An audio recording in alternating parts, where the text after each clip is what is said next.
solving linear inequalities by graphing. So when we look at the systems of inequalities, they are a set of inequalities with the same variables. We usually use x and y, but it doesn't really matter as long as they're the same in both inequalities. So let's look at our first example. Here's the solution of system of inequalities, and we have two inequalities there. So let's graph the first one. I already put them in slope-intercept form to make it easier for us and save a little time. So I'm going to go down to -3. I'm going to go up 2 to the right 1, up 2 to the right 1. Similar to when you're graphing system of equations, the more points that you use, kind of the more accurate you're going to be. So we know we have greater than or equal to. So I know I'm going to have a solid line. So I'm going to get my graphing tool, draw my line. A little off there, but that's okay. Arrows on the end. Now I'm greater than, right? So greater than is above, like we've done before in previous videos. So here is greater than is above. Now I'm going to look at my other line. So my other inequality. So here's the thing. When I started with this, I had to divide by -4. Now you have to remember that we have to change the direction of the sign when I divide by a negative number. Okay. So I'm going to graph it. So I have -2. I'm going to go down 3 to the right 1, 2, 3, 4, and I'll go in the other direction. Up 1, 2, 3, to the left 4, 1, 2, 3, 4. Same thing, we have a solid line because I have less than or equal to. And there's my line there. Always have to put arrows on the end because those lines are continuous and they go on with that end. And then I'm shading below, right? So that would be here. Everything would be here. So the overlapping region where all the solutions are where both colors appear. So I'm going to use this green. I always tell my students when you're doing this, the solution is at any point within here, and obviously those, the graph would be extended. But when your teacher is looking at this, they should be able to clearly tell which one is the overlapping region, the darkened region. So that's going to be my green area there. All right, so when we look at the next one, this is going to be slightly different, and you may or may not have done this in Algebra 1. So if I look at number 3, this is already graphed for you. So what happens? So I have y is, if I graph this one here, y is greater than or equal to x plus 5. That's the area right here, right? That's the area right here. And the next one is y is less than x minus 4, and that's going to be here. So why is that different? What's the issue with this one? Why is that one different than the other one? Well, you see, there's no overlapping region. So this is where we say no solution, or there is an empty set. So not only when you're graphing this, you want to make sure that you are also stating that in your answer somewhere. All right, so let's try one. Y equals -4x plus 6. So here's my y-intercept is here.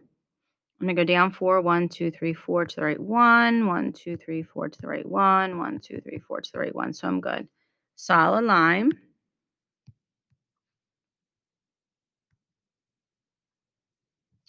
Arrows on the end, and I am shading above. So my shade's going to be here. Do the same thing with my other equation, -2, down to, inequality, down 1, 2, 3, 4 to the right 1, other direction 1, 2, 3, 4 to the left 1, 1, 2, 3, 4 to the left 1. This time I have a dashed line. I'll dash it all the way through, arrows on the end. Less than, it's going to be shaded here. Now again, this time there is no overlapping region, so the answer is no solution, or some teachers like you to do that empty set symbol, either one. So my question is now, what do you notice about these two? In comparing 3 to 4, how are they similar, besides the fact that they're just not have an overlapping region? You notice slope is -4, slope is -4, y-intercept is different. Same thing over here. Slope is 1, y-intercept is different. So these lines are parallel. So if you have inequalities with parallel lines, you know that they're never going to touch. If the slope is different, they will touch somewhere. So that's when, you'll have some sort of overlapping region somewhere. But if the lines are parallel when you graph them, then that's when you're going to have your no solution or your empty set. All right, let's look at our last problem for today, number 5. Now, I did this. This is going to be a great lead into our next lesson.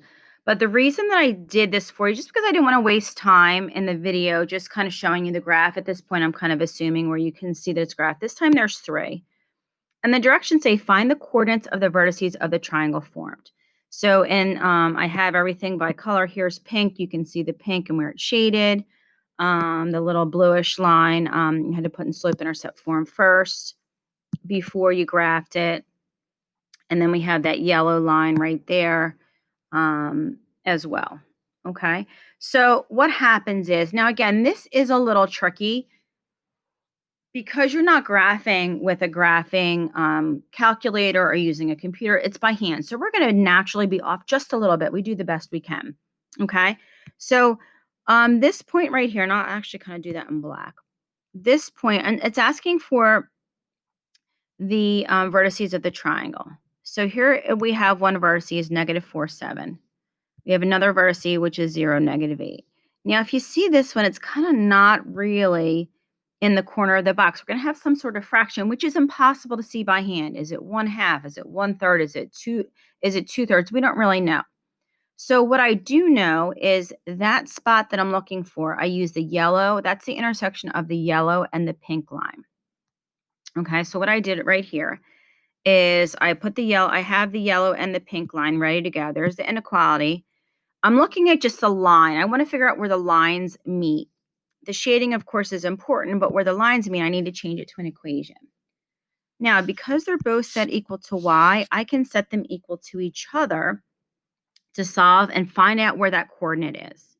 Okay, so when I'm doing that, I can bring that, I can do, there's a couple ways you can do this, obviously, algebraically. I don't like that fraction, and I try not to use a calculator if I don't have to. It's just a little easier for me. I don't really like to use a calculator.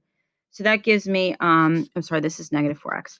That gives me -x plus 24 is equal to 8x minus 32.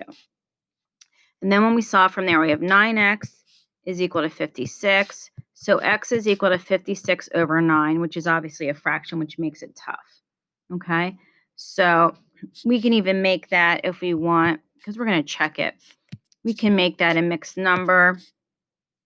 So that's 6 2/9. Now we substitute that back into any of the either of the equations that we're working with right now. So if I go back to I'm going to avoid the fraction. So I have y is equal to 2 times the quantity of 56 over 9 minus 8. I end up with y is equal to 4 4/9. So that last point, we would have never been able to figure that out on our own. 6 2/9 and 4 4/9. So if we go back to the graph, you can kind of see 1, 2, 3, 4, 5, 6, 1, 2, 3, 4, a little bit above each. So we're good to go. So that's our third point. So when it's asking for our 3 points, we have 6 2/9 and 4 4/9. We also have 0, -8, and we have -4 and 7, -4, 7. So they are our vertices of that triangle, which again, that's going to lead into our next lesson. Okay, great job today. Have a good one.